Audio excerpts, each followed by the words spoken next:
आमरस तयार करायचा तर त्यामध्ये आपण साखर घालतो. आता साखर तुमच्या आवडीनुसार तुम्ही घालू शकता कमी अधिक, कारण आंबा तसा गोड असेल तर फारशी साखर घालण्याची गरज नाही. आणि त्याचबरोबर किंचित असं मीठ टाकायचं. आणि खरं तर मीठ घातल्यानेच जर आमरस तुम्ही बाहेर ठेवला असेल तर तो काळा पडतो, पण मिठाशिवाय आमरसाला फारशी चव येत नाही. पण मग असं काय करावं जेणेकरून आमरस देखील काळा पडणार नाही आणि आपल्याला आपली चव पण घालवायची नाही. तर पहा, आमरस जेव्हा आपण काढतो ना, तर त्यासाठी जे भांडं आपण घेतो ते काचेचं असावं किंवा मातीचं असावं असं म्हणतात.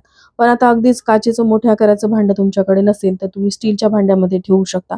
स्टीलच्या भांड्यामध्ये आमरस काढल्याने देखील काळा पडतो. पण आता जी टिप मी तुमच्यासोबत शेअर करणार आहे त्यामुळे आमरस काळा पडणार नाही. ज्या आंब्यापासून तुम्ही हा आमरस बनवलाय त्याची जी कोय असते, ती कोय जी आहे ती या आंब्याच्या रसामध्ये घालायची.